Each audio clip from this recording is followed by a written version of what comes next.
clés de la ville, bien mieux avec Elio. Et voilà, de retour sur le plateau, ici, à l'Hôtel de Ville d'Aix-en-Provence. On est ravis d'être avec vous si vous prenez l'émission en cours. Voilà un lieu, un écrin magnifique que je vous invite absolument à découvrir. Venez visiter cette bonne vieille ville d'Aix-en-Provence qui respire la Provence, qui respire la tradition, la modernité, tout cela mélangé. Ça donne un air bucolique. Je vous encourage d'ailleurs à déambuler dans les rues de Aix-en-Provence. C'est toujours très agréable. Il y a toujours une terrasse très accueillante où on peut boire un café, ça dépend de l'heure de la journée, ou un petit apéritif si cela vous dit. Voilà. On va parler maintenant avec notre ami sur le plateau qui est le directeur des affaires publiques chez Elio de la rénovation énergétique, le chantier du siècle. Bonjour Pierre-Marie Perrin. Bonjour Sylvain. Comme d'habitude, vous le savez, c'est la marotte de notre ami Olivier Marin va vous poser la première question sur la rénovation énergétique en présence de Sophie Joissin, maire d'Aix-en-Provence. Tout à fait. Peut-être juste précision, encore pour tous les auditeurs et les téléspectateurs, de rappeler le rôle précis d'accompagnement, de transparence et de confiance, le rôle d'Elio. Déjà en quelques mots, Pierre-Marie. Alors Elio, on accompagne les particuliers, les ménages, mais également les entreprises, les agriculteurs, les entreprises de transport, le tertiaire, les collectivités territoriales, puisqu'on accompagne plus de 2000 collectivités territoriales aujourd'hui en France, dans leur transition énergétique. Sur deux aspects. Le premier, l'ingénierie technique, c'est-à-dire qu'on va préconiser des solutions pour faire baisser la consommation énergétique, notamment des communes, mais également, après, on va aller chercher l'ensemble des aides financières, que ce soit les aides européennes, les aides nationales ou les aides locales, et ainsi que les aides privées comme les certificats d'économie d'énergie, qui vont permettre de réduire le reste à charge des communes dans leurs investissements notamment. Alors avec vous, comme toujours, on verra des cas concrets, très concrets, notamment à Aix-en-Provence, sur comment changer et améliorer en fait les étiquettes énergétiques. Mais avant toute chose, ça concerne en fait l'ensemble du pays. On est un peu perdu. Perdu dans cette rénovation énergétique. Sur MaPrimeRénov', on disait que cette année, on devait passer sur des gestes au niveau global. Maintenant, on revient à l'éco-geste. Le DPE, des biens qui font moins de 40 mètres carrés en surface, qui ne seront plus exclus, comme il était prévu initialement, de l'allocation pour les biens classés G à partir du 1er janvier 2025. Il se passe beaucoup de choses et on est un peu perdu. Vous qui avez l'art de la synthèse, Pierre-Marie, vous allez nous expliquer qu'est-ce qui change concrètement et qu'y a-t-il de nouveau depuis cette année.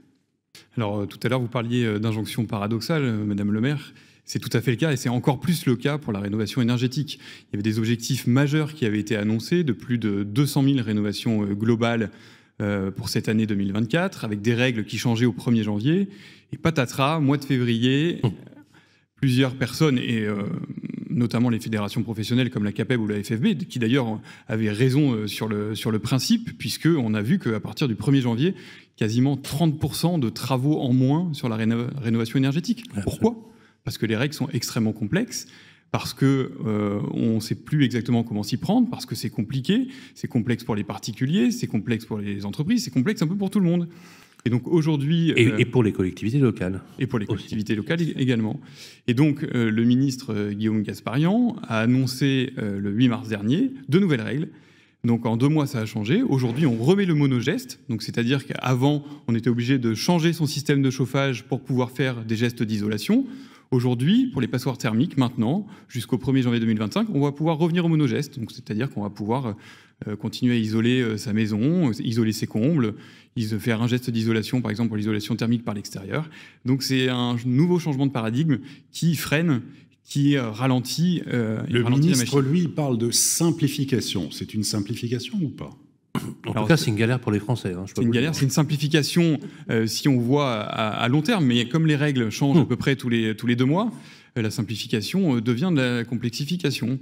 Donc aujourd'hui, il faut avoir des clés, et des sociétés comme la nôtre détectent les changements réglementaires qui arrivent, comme je le disais tout à l'heure, tous les 2 mois. Et donc, il faut en permanence s'adapter. Et ça repose sur les entreprises de travaux, notamment, sur tout le territoire national. Et aujourd'hui, des travaux qui sont d'ailleurs aussi alourdis, parce qu'il me semble, Pierre-Marie, qu'une entreprise de travaux ne peut pas faire les travaux si elle n'est pas labellisée.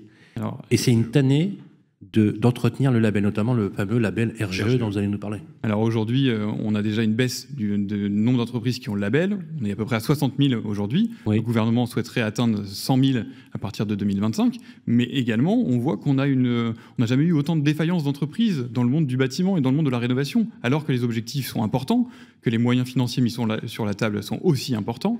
Et donc du coup, on n'y arrive plus. Et les assez de formation et un manque d'artisans aussi. Manque d'artisans, notamment à cause du label, mais également parce qu'on a un manque d'accompagnement, de formation et de formation dans la durée. Et d'ailleurs, dans l'institution consulaire que j'ai eu l'honneur de représenter à une époque de ma vie, à la présidence d'un tribunal de commerce, il y a eu 55 000 défaillances d'entreprises et de patrons qui ont perdu leur boulot. Et les 2 premiers dans le classement, c'est la construction des artisans qui ont payé le prix. Ensuite, on a l'immobilier et en 3, on a la restauration. Donc on voit, ça illustre complètement votre propos. Parce que quand on pose la question aux artisans de savoir pourquoi vous vous délabellisez, vous aviez le label RGE pour avoir parce qu'ils passaient autant de temps à gérer les tracasseries administratives, c'est quand même un non-sens que d'aller sur les chantiers travailler. Et comme c'est 90% ça des TPE, PME. Oui, c'est ça, exactement. Mais on a quand même, il faut voir quand même le signal un petit peu positif, c'est-à-dire que le label va être beaucoup plus facile à avoir, entre guillemets. Alors espérons qu'il n'y aura pas plus de fraude. Ben oui. En revanche, on va pouvoir valider des acquis d'expérience. Donc les artisans pourront, en fonction de leur passé, du travail qu'ils ont réalisé auparavant, ils pourront valider ces acquis, mais également faire prolonger la labellisation qui avant était d'une durée de 4 ans et qui va pouvoir passer à 8 ans. Donc ça c'est quand même, on va favoriser. Et on pourra également labelliser chantier par chantier, donc c'est-à-dire qu'un artisan, pour un chantier particulier, pourra dire je demande le label pour ce type de chantier à tel endroit qui demande tant de primes, notamment pour ma prime rénov ou pour les certificats d'économie d'énergie. Très bien, on va revenir là sur Aix-en-Provence. Alors, quelques chiffres sur l'État, notamment sur le parc de logement à Aix-en-Provence. Est-ce qu'on a un patrimoine vertueux? Alors, on est à peu près dans la moyenne, même dans la moyenne haute, mais ce qui est normal aussi parce qu'on est dans l'habitat ancien. On a à peu près 40% de logements qui sont classés E, F, G. Donc il y a du travail, mais c'est normal et c'est pas les villes de même taille et dans villes plutôt historiques ont à peu près le même nombre de passoires thermiques. Donc c'est un sujet. On a à peu près 38% de propriétaires occupants. Donc les propriétaires vont devoir se conformer aux différentes règles d'interdiction de location. Donc il y a du travail, mais ça avance et on voit qu'il y a beaucoup de choses qui est fait, notamment par la ville, l'agglomération, pour apporter des aides au niveau local, en plus des aides nationales. Donc, je précise d'ailleurs qu'à Laval, où on était le mois dernier, vous avez rénové une école avec le maire de Laval. Exactement, on a rénové une école. Et vous avez trouvé le financement, et le maire de Laval, Florian Berco, a dit à ce micro que s'il n'avait pas eu effectivement cette aide-là, cette école n'aurait jamais pu être rénovée. Exactement. C'est extrêmement concret. Alors justement, on va voir notamment sur l'accompagnement, et là c'est un peu particulier. D'habitude, vous nous faites, on a droit à une maison et une copropriété. Là, vous démarrez par le fait qu'il y a une région aussi qui est baignée de soleil, et vous voulez parler d'exemples d'accompagnement en faveur du photovoltaïque. Exactement, on parle beaucoup de rénovation énergétique, mais on parle un petit peu moins, même si on en parle quand même, mais dans l'émission on en parle moins, de production d'énergie renouvelable, et c'est très important, et on le voit. Il y a et des aides, et en même temps, on peut réduire sa facture énergétique.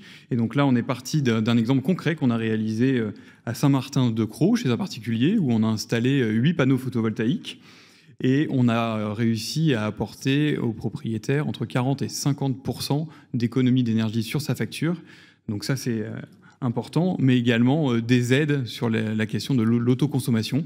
Et donc, ce particulier a fait à peu près 50 € d'économie par mois sur sa facture de réduction, mais également on sait que l'investissement sera rentabilisé au bout de entre 8 à 10 ans. Donc c'est un investissement rentable dont il faut parler, et c'est important d'engager et d'aider les particuliers dans cette démarche. Et le deuxième cas concret d'une rénovation d'ampleur, alors là c'est dans une maison individuelle, une maison de 95 mètres carrés, chauffage sur l'électricité. Alors la rénovation.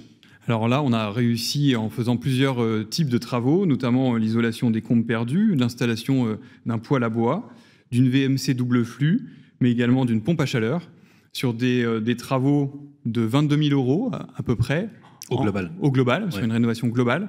On a réussi, avec MaPrimeRénov' et les certificats d'économie d'énergie et l'ANA, à mobiliser plus de 12 000 €, donc plus de la moitié des financements pour la rénovation d'une maison individuelle. Vous avez pu accompagner le financement du reste à charge ?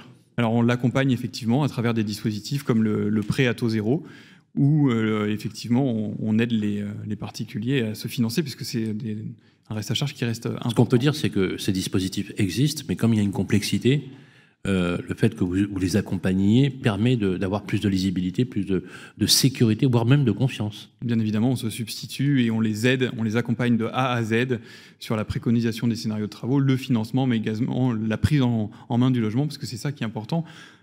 Il faut absolument qu'on puisse donner les bons gestes, les éco-gestes quand on prend en main un logement, afin de réduire sa consommation énergétique et que les travaux donnent véritablement des économies d'énergie réelles.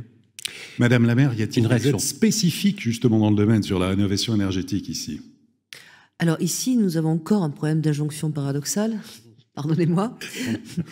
Il s'agit à la fois des règles de réhabilitation du centre ancien, qui commandent effectivement à ce que tout soit réhabilité comme cela a été auparavant, sauf que ce qui a été conçu auparavant, eh bien, constituait aussi des passoires thermiques. Sur Aix-en-Provence, par exemple, nous avons des appartements très anciens avec des hauteurs sous plafond extrêmement Oui. importantes. Oui. Hein. Et donc Vous voyez, énergivore, bien sûr. partout où vous allez dans le quartier Mazarin ou ailleurs, les hauteurs sous plafond sont très importantes. Et on nous dit aujourd'hui, eh bien, que bientôt, certains propriétaires ne pourront plus louer leur logement parce qu'il s'agit de passoires thermiques. Un exemple qui m'est proche, la restauration de fenêtres du 18e. Mhm. Fenêtres en bois, donc on les reconstruit de la même manière qu'auparavant, sauf que les rainures ne sont pas suffisamment importantes pour placer du double vitrage. Donc il on se faut retrouve modifier la avec une vitre structure. feuilletée. Bien sûr. Mais évidemment, l'air passe. Alors que dans les normes énergétiques, ce n'est pas le cas. Donc on est face comme ça à des... Est-ce que vous avez aussi le même souci que on a à Paris sur les bâtiments haussmanniens, sur la rénovation par l'extérieur, sur lequel on a des immeubles classés, donc on ne peut pas toucher. Donc on est contraint de travailler sur l'intérieur, et donc perte en mètres carrés et en surface. Pas simple à expliquer à un propriétaire quand même. Hein. Non, c'est pas simple. Surtout quand on voit le coût du mètre carré. Nous sommes bien d'accord. Il faut des règles dérogatoires mises en place pour justement les centres historiques, les bâtiments historiques. C'est clair. C'est là qu'on voit que finalement, Demirmer, c'est un véritable sacerdoce. C'est vrai, c'est aussi une passion. Hein. C'est aussi une passion. Mais nous avons la chance tout de même d'avoir, par exemple, dans la région, dans la collectivité de la région Provence-Alpes-Côte d'Azur Sud, une collectivité qui nous aide énormément. La ville d'Aix-en-Provence a contractualisé 20 millions d'euros sur 5 ans, justement sur la transition énergétique et écologique. Et de fait, nous pouvons, avec l'esprit en paix, budgétairement, rénover l'ensemble de nos écoles, 76 complexes scolaires. Bien sûr. Dans les bâtiments de date, évidemment, des années 70, 80. On va d'ailleurs aborder dans la deuxième partie avec la vie ensemble avec nos amis de Nexity, justement sur la nécessité de construire du neuf, hein, pour décompresser, puisque une ville qui se reconstruit sur elle-même, c'est sur l'habitat existant, mais c'est aussi par la construction neuve qui est une véritable nécessité. C'est bien le sujet du jour, parce que comme vous le savez, il y a une vraie panne, le marché est totalement grippé.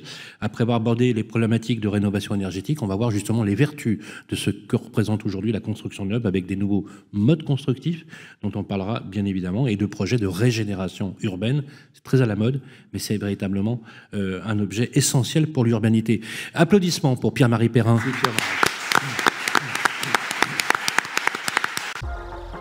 Les Clés de la Ville, une production Figaro Immobilier et Radio Imo. En partenariat avec le Conseil supérieur du notariat, Elio et Nexity. Présenté par Sylvain Lévy-Valency et Olivier Marin.